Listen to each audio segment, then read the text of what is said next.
அப்ப ஜோதிடம் பார்த்தாலும் சரி பார்க்கலனாலும் சரி நடக்கிறது தான் நடக்குங்க. ஒரே விஷயம். அப்புறம் ஏன் ஜோதிடம்? இப்ப நீங்க சொன்னீங்கல்ல, ஜோதிடத்தில் ஒரு வழி உண்டு. இப்ப சிவகுமார் சார் கிட்ட இந்த இடத்த விட்டு போயிருந்தாருன்னா நடக்காதுல்ல. அதுதான் ஜோதிடம். பாலகுமரன் ஐயர் நல்லா சொல்வார், எழுத்தாளர். ஜோதிடம் ஒரு இதம் சொல்பவர் தான் ஜோதிடம்.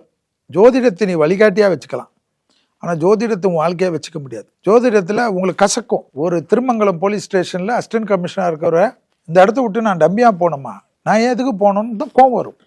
ஆனா அதை சொல்றது ஜோதிடம். கேட்பது கேட்காது அவருடைய கிரகம். புரியுதுங்களா உங்களுக்கு? இவ்வளவுதான் விஷயம். சார், இப்ப ராஜேஷ் சார் கூட விதி வழியே மதி வழியே கதி, அதாவது விதி எப்படி இருக்கோ அப்படிதான் நீ யோசிப்ப, நீ என்ன யோசிக்கிறியோ அதான் நடக்கும்னு சொல்லுவாரு. அதை பத்தி என்ன சார்? என் குருங்க அவரு. எனக்கு வந்து குருனா எப்படின்னா, ஜோதிடத்தில் அதோட எனக்கு சாதாரண படிக்கக்கூடிய காலத்தில், நான் 7வது 8வது படிக்கிற காலத்தில் ஸ்வாட் சுவாமிவேலுன்னு எனக்காக கெல்லட் மேல்நிலை பள்ளியில் ஆசிரியர் இருந்தவர். அவர் கன்னிப்பருவத்தில் படத்துக்கு போகிற சமயத்தில் எங்களுக்கெல்லாம் மசாலா தோசை வாங்கி கொடுத்தவர். நான் எல்லா இடத்துலையும் சொல்லுவேன்.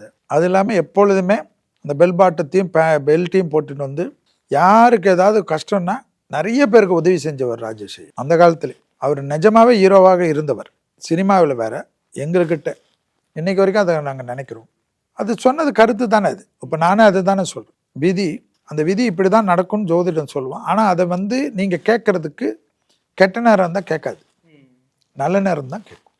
இல்லை டேட்டு டைமு பிளேஸு மட்டும் கொடுத்துட்டு உட்காருங்க. நீங்கள் 4 நாள் முன்னாடி ஜாதகம் கொடுக்குறது, 5 நாள் முன்னாடி உங்கள் டேட் ஆஃப் பர்த்லாம் கொடுக்கக்கூடாது. அந்த ஸ்பாட்டில் அவர் உங்களுக்கு ப்ரிப்பேர் பண்ணி சொல்கிறது தான் ஜோதிடம். உங்களுக்கு முதல்ல 1 வாரத்துக்கு முன்னாடி கொடுத்தா அவர் கலெக்ட் பண்ணி வச்சு அவர் சொல்கிறது பலன் கிடையாது. ஜோதிடம் என்பது நீங்கள் போய் ஆன்லைனில் கூட, ஆன்லைனில் நிறைய பேர் இப்போ நாங்கள்லாம் பார்க்குறோம். நான்லாம் அந்த ஸ்பாட்டில் தான் கேட்பேன். அது இல்லாமல் ஜோதிடத்தில் ஒன்று ஞாபகம் வச்சுக்கு, நான்லாம் வந்து ஜோதிடம் பார்த்துட்டு தான் பலன் வாங்குவேன். ஜோதிடத்துக்கு முன்னாடி பணம் கேட்கறது.